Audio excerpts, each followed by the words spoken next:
y en cada uno de esos estados de equilibrio hacer un análisis de todas las propiedades. Entonces, la irreversibilidad es evidente. ¿Cuál es el desequilibrio? Y que tenía un equilibrio de fuerza y a partir de que yo la suelto, se produce un desequilibrio de esas fuerzas y por eso cae como efecto de la acción de la gravedad. ¿Esa tiza puede volver a su estado inicial? Por supuesto que puede volver, porque yo la levanto del piso y la vuelvo a poner en el mismo lugar donde estaba. Entonces el sistema está exactamente en las mismas condiciones del cual partió. ¿Pero qué es lo que cambió? ¿Todo está igual? No, porque ¿por qué volvió a ese estado? Porque yo tuve que aplicar una energía diferente a la energía que tuvo que se desprendió justamente de esa caída. Entonces, si bien el sistema en ese sentido queda en las mismas condiciones del cual partió, el ambiente, que sería yo, que interactúo con ese sistema, no estoy en las mismas condiciones, porque yo consumí una determinada energía para poder levantar esa tiza. En cambio, si fuera totalmente reversible, yo podría acumular esa energía potencial y después volverla a aprovechar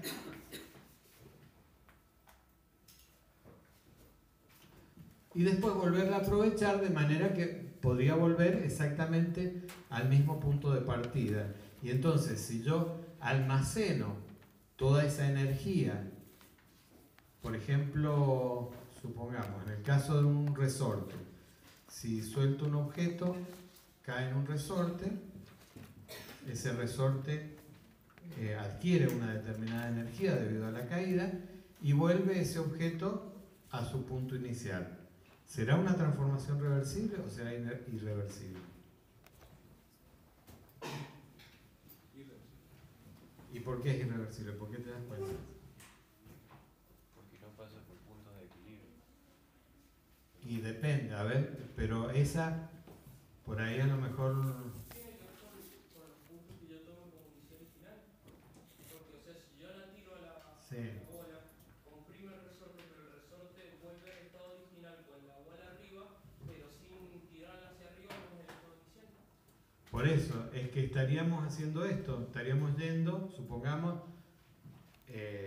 evidentemente la pregunta tiene una única respuesta, es irreversible. ¿Por qué es irreversible? Porque en la naturaleza no hay ninguna transformación ideal o totalmente reversible.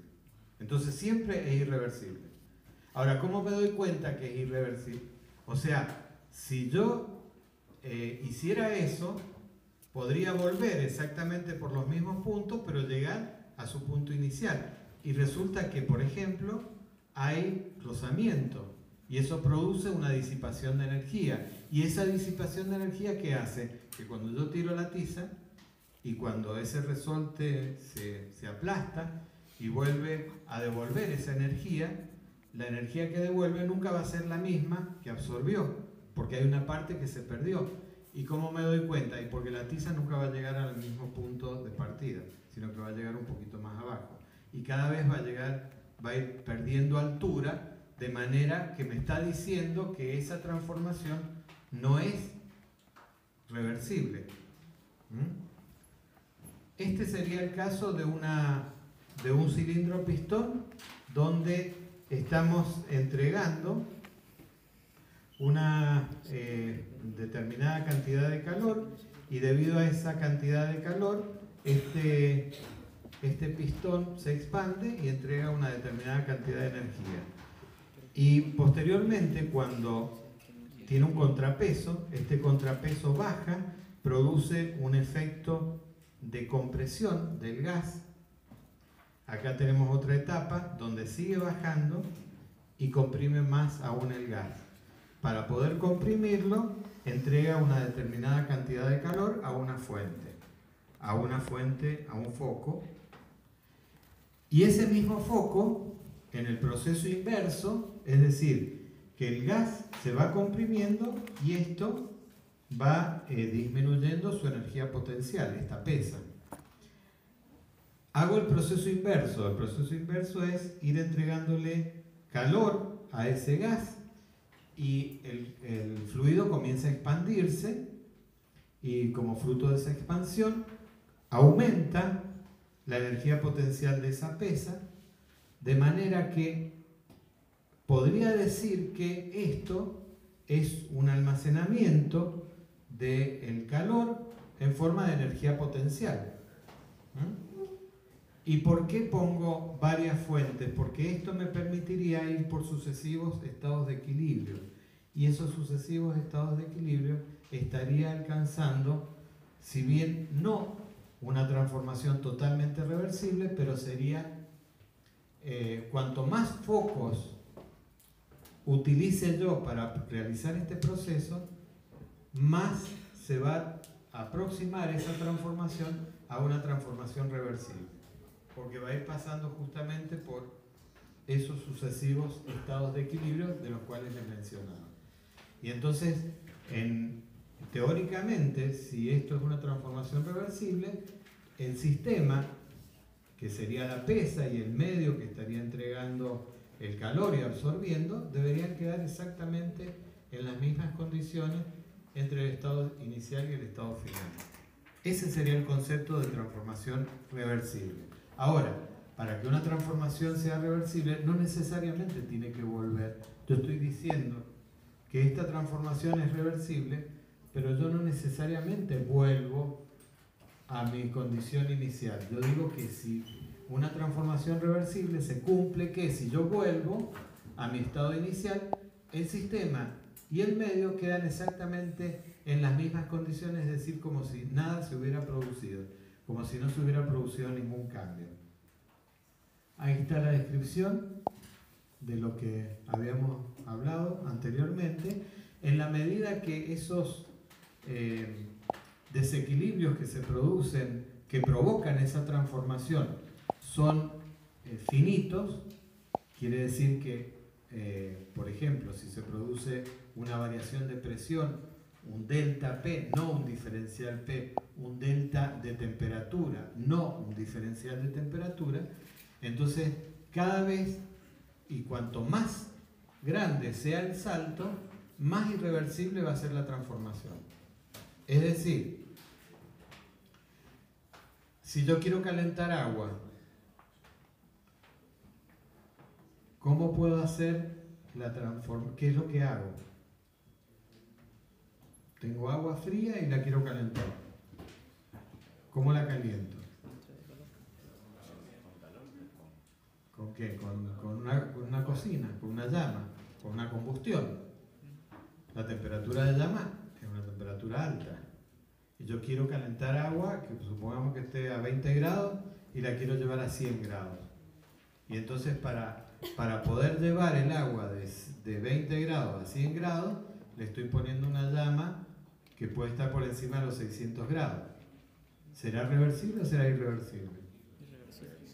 Es totalmente irreversible porque estoy empleando una fuente con una gran temperatura en relación a la temperatura que yo quiero llegar. Entonces el salto de temperatura es muy grande, la irreversibilidad es muy grande, porque ese desequilibrio es muy grande.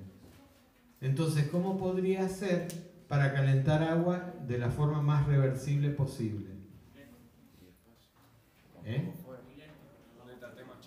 Claro, disminuyendo, digamos, la cantidad de calor que le estoy entregando, disminuyendo la temperatura o usando una resistencia eléctrica de manera que se vaya calentando más paulatinamente. Entonces, de esa forma voy a lograr un mayor acercamiento de esa transformación hacia la reversibilidad. ¿Y eso qué? ¿Cuál es el beneficio? ¿Por qué me interesa saber si una transformación es reversible o irreversible?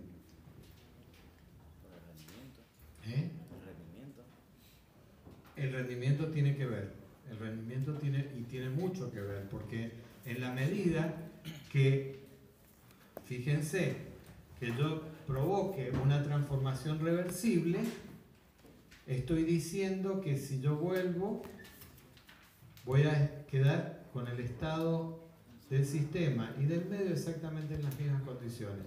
Cuando se producen irreversibilidades, se producen efectos disipativos. esos efectos disipativos, ¿qué significan?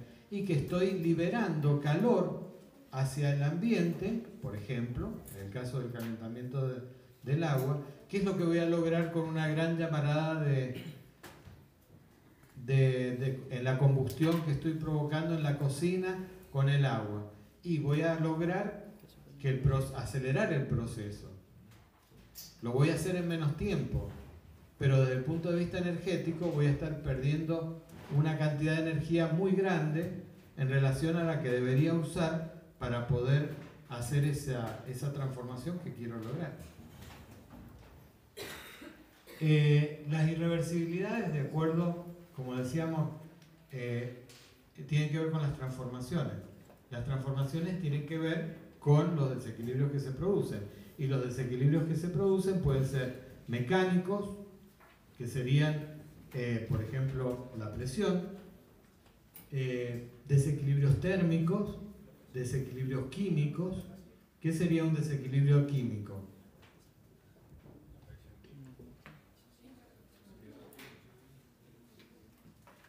Un desequilibrio químico, ¿cuál sería?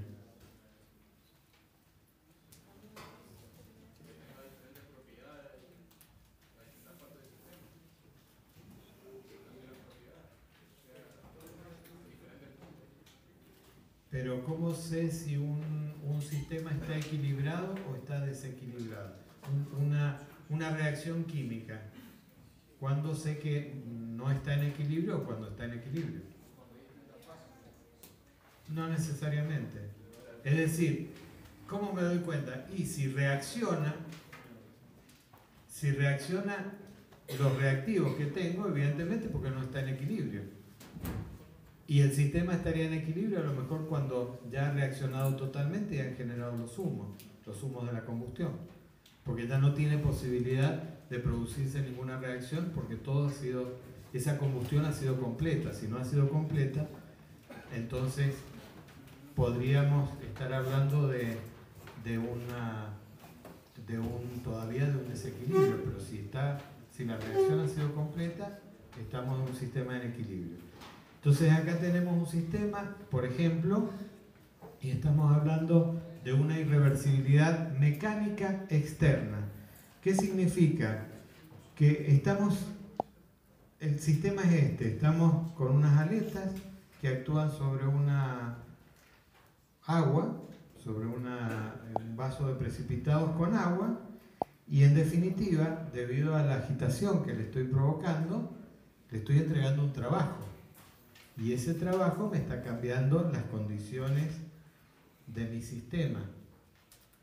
Pero resulta que acá tengo una base donde estaría absorbiendo toda la cantidad de calor que me estaría generando ese trabajo. Entonces el sistema en realidad estaría quedando en principio en equilibrio, y yo tengo la fuente de transformación o el desequilibrio lo estoy provocando a partir del trabajo que yo le estoy entregando a mi sistema cuando considero que mi sistema es el agua.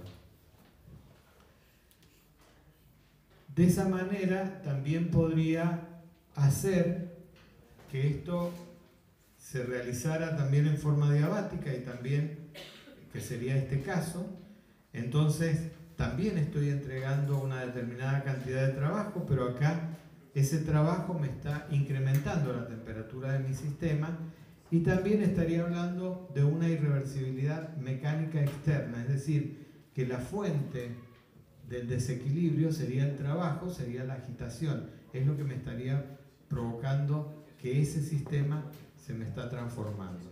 Todo esto apunta a hablar de las reversibilidades o irreversibilidades internas o externas de un sistema. Acá estamos hablando de una irreversibilidad mecánica interna. ¿Cuál es la diferencia que teníamos con los casos anteriores? El caso anterior era que desde el medio estaba interactuando alguna variación de la propiedad y que me provocaba un cambio en el sistema. Ahora, fíjense que el desequilibrio se tiene internamente dentro del sistema. ¿Por qué? Porque la transformación se produce a partir de que todos los puntos de este sistema no están bajo la misma presión. Entonces, la transformación, ¿qué hace? Buscar el punto de equilibrio. Ese punto de equilibrio es donde se igualan todas las presiones.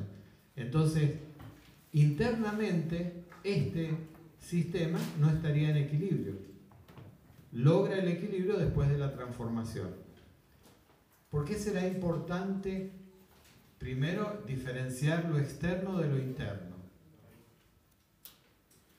¿Qué importancia tiene que el sistema esté equilibrado internamente o no para que se produzca una transformación?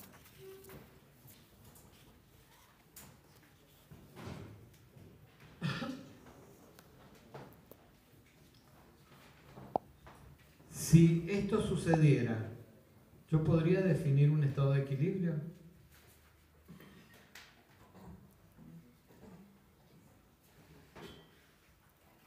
¿Puedo definir un estado de equilibrio? ¿Por qué?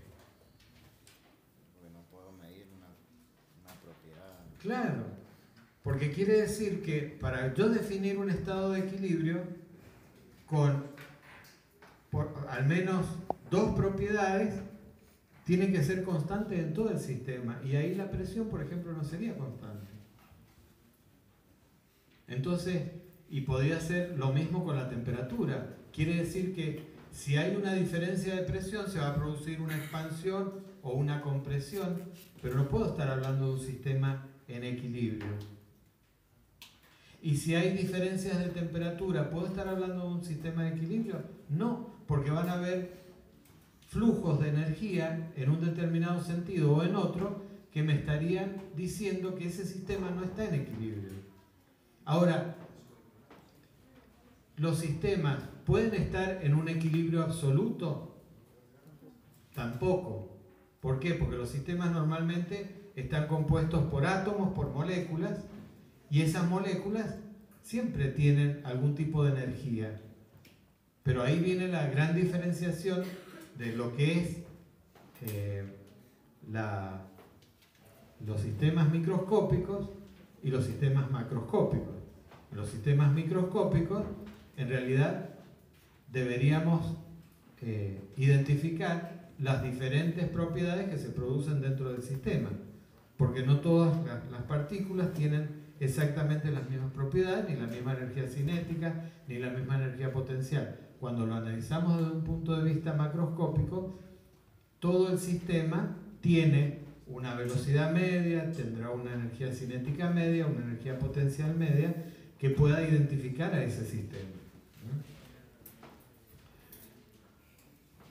Acá estamos con un foco caliente y un foco frío, y acá tenemos, dentro de ese sistema, tenemos distintas temperaturas, porque obviamente la parte del sistema que está en contacto con el foco caliente va a estar a una temperatura totalmente distinta a la que esté con el foco frío. Entonces vamos a tener flujos de calor. Las irreversibilidades, también no nos olvidemos que pasan porque de la misma forma que yo puedo ceder este flujo desde la fuente caliente hacia la fuente fría, debería poder hacer exactamente lo mismo desde la fuente fría hacia la fuente caliente y que todo quedara igual. Ahora sé que necesito una máquina frigorífica, pero esa máquina frigorífica ya está consumiendo una determinada energía que hace que el medio no esté en las mismas condiciones. Lo puedo lograr el flujo contrario, pero no voy a lograr es decir, la reversibilidad total y absoluta, porque voy a estar cambiando las propiedades del medio. De la misma forma, también podemos tener, por ejemplo, en lo que hace un sistema de hielo con agua, si tenemos un sistema de hielo con agua, evidentemente, ¿qué es lo que va a pasar? Y normalmente el agua va a estar más caliente o más fría que el hielo. normalmente va a estar a una mayor temperatura, entonces va a fluir calor desde la mayor temperatura, que sería el agua, hasta la menor temperatura, que sería el hielo. Y entonces ahí también estaríamos generando un flujo de calor desde lo más caliente hacia lo más frío. Si fuera totalmente reversible, deberíamos extraer calor del hielo y calentar el agua para lograr las condiciones iniciales. Y bueno, en el caso de la combustión pasaría exactamente lo mismo, es decir, debido a cuando hay un combustible con el oxígeno, cuando reaccionan, ese proceso de combustión estaría liberando una determinada cantidad de energía térmica. Si esa energía térmica se recupera y se da en la misma cantidad, podríamos tener reactivos y productos nuevamente separados.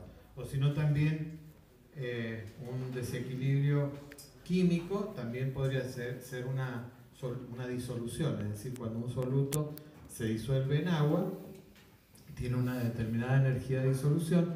Si empleamos esa misma energía, deberíamos separar y volver a las condiciones del agua como solvente y del soluto como sólido.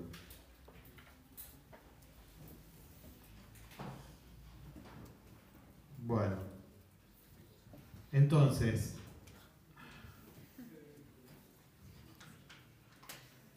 las condiciones de reversibilidad. Para que un proceso sea reversible se debe cumplir que se realice cuasi estáticamente. ¿Por qué cuasi estáticamente? Porque es la única forma de lograr esos sucesivos estados de equilibrio. Que no existan efectos disipativos, como el rozamiento.